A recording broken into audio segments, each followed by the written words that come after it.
Mike Postel here. I'm going to show you guys how I came up with the idea for my 10 foot by 8 foot reflection pool. So the past couple of years I've had some pretty successful milk bath, water, flower type water shoots in the studio here, and using the inflatable pool, which you can probably see way back there. It's great, works great. Not going to get rid of it. Just trying to get something a little wider and a little longer. I really wanted to do something where I could have some lighting reflecting off the water. And with the pool, the inflatable pool, it just wasn't possible, just because it was so small and space is kind of limited in this standard 1.5, 2 car garage, whatever you want to call it. So basically, this is the framing that I came up with. Kind of just sketched it out on paper in my head, trying to figure out how can I get this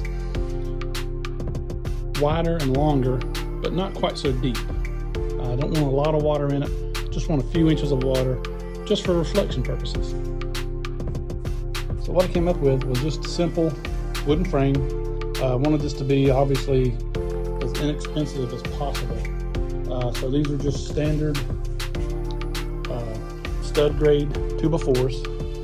I've got complete 8-footers going this way at the head and the foot, solid 8-footers, and then from end to end I wanted 10 foot. So to accommodate storage in my tiny little water heater closet over here, where I have to put everything, I said, well, I'm going to cut them in half. So I cut them down to 5, and I came up with just some kind of way to couple them together. Just a standard little strap, just like that. Decking strap, I think I call it. So these are just standard corner elbows, brackets, whatever you want to call them. And we just butt it together. And I'm going to try to come up with a better way to fasten this. Right now I'm just using number 6 1.25 inch, just standard wood screws. Worked very good. I've only had one shoot with this so far. Doing my second one today. Just trying out new things. I may go with some kind of carriage bolt, butterfly nuts going outside obviously, so it doesn't poke inside and cause a leak. But basically, just corner them up, put in the screws, fasten it together. So there's the corner together, screws in. I did mark the pieces because I'm leaving some of the hardware on, so I can very easily put it together. So I marked my corners B2 for here, bottom, obviously because there's 2 layers. B1 over there, 3 and 4, so on and so forth. So corners in, and my 10-footer, my 2 5s I have together. Doesn't set exactly flush, but it's that crooked lumber, but it'll do the job. And here is the basic footprint of what I have. Go a little wider for you. So there is the footprint, 10 foot by 8 foot. Now I'm going to put the second row on. Okay, top layer is on. Now what I'm thinking is I may eventually go to a third, which will give me a little more area for water, but the garage slopes this way for runoff, so my water gets deeper on this side and it stays up there, but there's enough room to where I can move the model around, kind of get the shot I want, so I can shoot across this way, shoot up here, back this way. So it kind of works out, so don't know about that yet. But one thing I did find out is when the plastic goes in and it fills in and the water presses down, I get an outline of my pad here, which is fine, but trying to darken it where I don't get that reflection in the water and I see that outline. I kind of want it all black with just the lights reflecting on the water. So that's one thing I learned from the last shoot.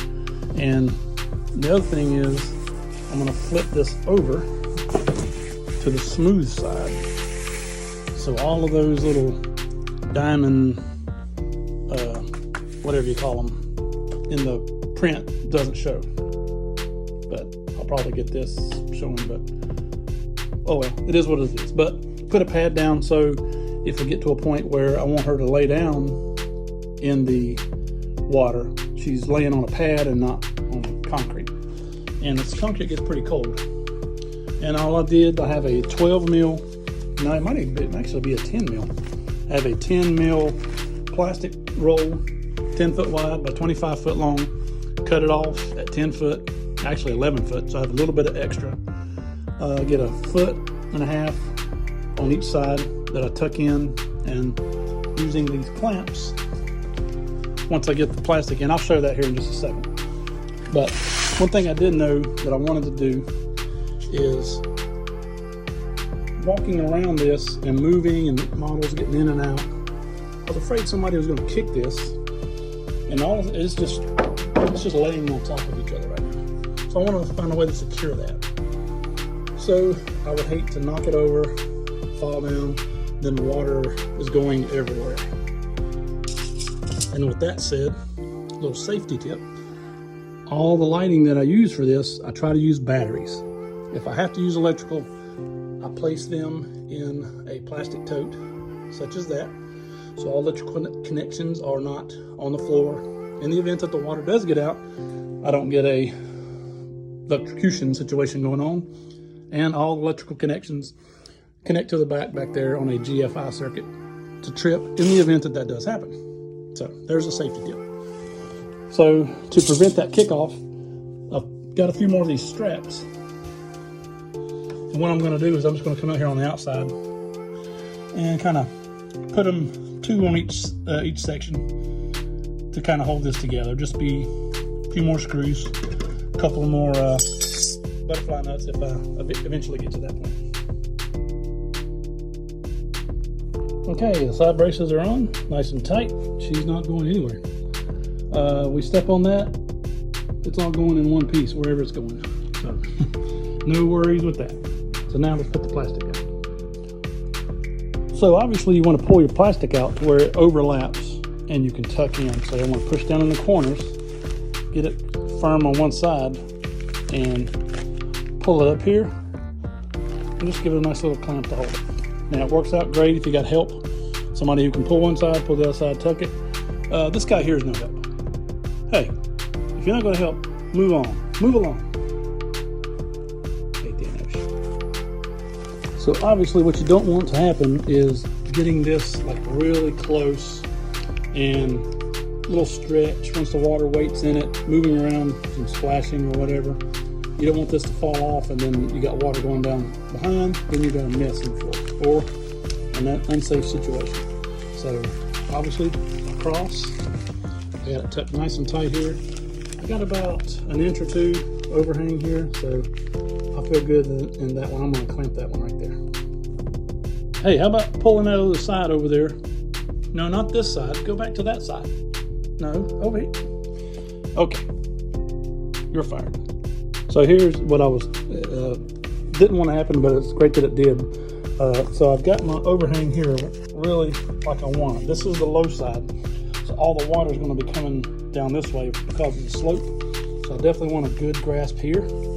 And if you'll look, you see I got a little bit of it's not fitting flat to the corner. Well, obviously because the cat's blocking it, but whatever. So what I'm going to do is I'm going to set this side the way I want it, get a good, nice, clean overlap where it's not going to splash over. I got a good corner here. I'm going to bring this over. I'll bring everything to this corner, get it set, and then I'll just start working my way to the top. So this part is kind of just give and go. Like I said, I've got it tucked in the corners. I've got a little bit too much, not too much, but more slack up here. I've got a good 1.5 foot overhang here, where on my bottom side, I probably only have 4 inches at the most, which is fine. Last time I had it down here, and it got wet, and it was a little bit of a slipping hazard, so I wanted to put that up here where there's not a lot of walking. Anybody will be up here, it'll be me, so I can take a fall. But you just pull it, tuck it, and once you get water in it, it'll start flattening out. You'll see one corner pull tight, and all you do is go to that corner, release your tension on your clamp, let it settle down, clamp it back, and you're good to go. You just want to make sure that you don't have any water coming underneath. Any leaks, being very careful not to poke a hole in this. Now, obviously, an inflatable pool is so much easier, but if I can find a 10 by 8 inflatable pool, I will use it. But to get the size that I want and the look that I want, this is what I'm having to go with. Oh, now you want to come help. So the inspector is out checking out my work, making sure I got it all straight. Not gonna leak. Found something up there. But I apologize for the messiness. The garage was a mess. Trying to get everything shifted around, that takes them a little bit of work. But this will be primarily the angle I'll be shooting 90% of the shots from.